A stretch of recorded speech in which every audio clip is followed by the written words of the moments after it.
So the historical and contemporary context of education, so-called education, in the public school system here in the United States of America, infanticide, right? We see that. We see high dropout rate, which is probably a good thing because they say the smart ones actually get out before they get too indoctrinated, right? But I say we have to deal with our children, our young warriors, on the front end or on the back end, right? So if we don't deal with them on the front end, we're going to deal with them on the back end. Because if somebody's going to rob me, it's probably going to be somebody who looks just like me, right?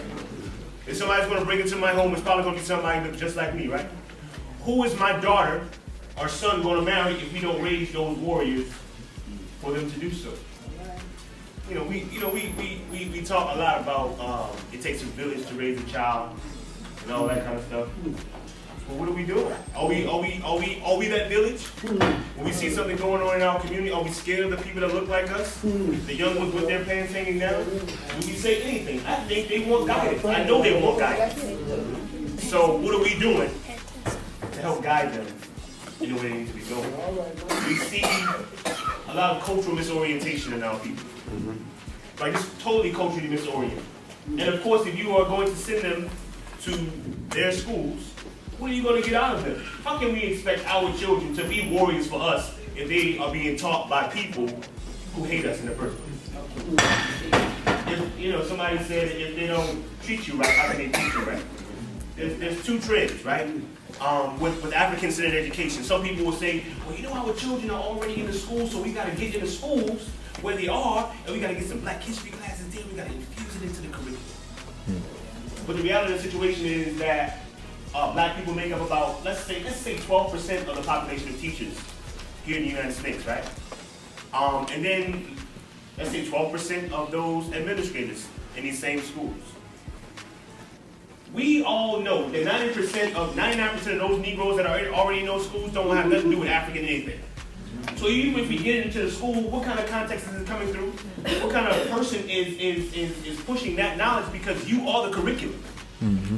You are the curriculum. You might be the only book a person will ever read, right? So if a person is not living so-called African lifestyle, how can they teach a child about that, right? And we see on college campuses, I went to Zulu 10 years ago, actually. It was my freshman year in college. I left after that first year. It was a little bit too small.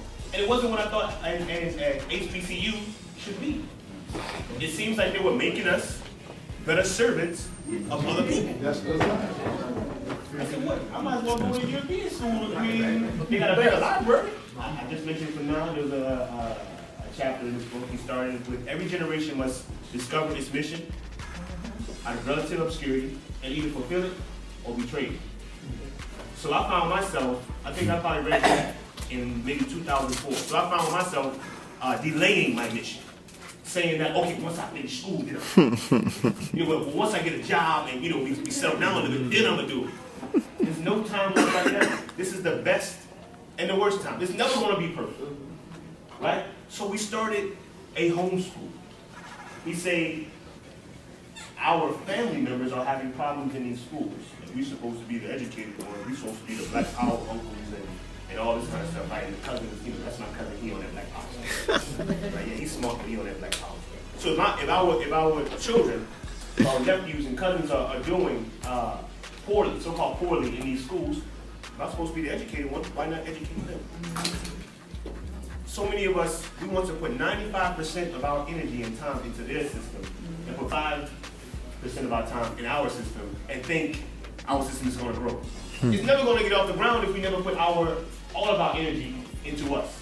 Yeah. We must do it, right? And in the schools, we said, if the orange tree in the backyard begins to produce bitter grapes, it is not enough to pick all the grapes off the tree and hope for oranges next time. You must cut down that tree and start anew. So the schools are producing bitter fruit for African people. Am I right or wrong? That's right. So we cannot continue to. We can't keep on continuing to go there and think that we're going to get something different, right? So we got to build our own. And the people accredit our schools. People say, well, y'all accredit, y'all got everything going through the state. Who cares about the state? saying? They want state permission. But we understand that he who butters your bread has an effect on your stomach. Right? So if they're giving us any kind of accreditation, any kind of money or funds, they gonna know what we're doing and how we're doing it. And people in power would never try to educate people who are powerless to take power away from them. That's right. That's just simple. People have been accrediting our schools, right? So we have 3 right now, and we plan to grow already next year. And it's a simple matter of letting people know that we are here. That's and it. I didn't know y'all was over here. Now that I know, my 12-year-old son will be here. And my daughter will be here because I've been looking for something. Many of us say that, our people, man, they think the white man's ice is cold and they shouldn't be sweet. But we ain't selling ice and we ain't selling sugar. So how do we know? Right? We need to go ahead on and build it and they will come. Yes, sir. Build it and they will come. If not now, then later. We are fighting for and must answer to our ancestors, our children, and the unborn. So all you need to have is the intention. Do you have the intention to be free? That's what we say, right? We say free to land. Do we really have the intention to be free? If you have the intention, you have to ask yourself, do I have a living room? Do I have a kitchen? Do I have an extra bedroom? Do I have a tree out in the backyard where I can have school? Because if you do, you can. It doesn't have to be extravagant like these folks. We got brand new schools with brand new computers, and our children are still not learning. Still being diseducated and miseducated. So I had a living room. I got a living room, man. Let's bring them over here. So we in the living room, and we have the kitchen table, and we're learning.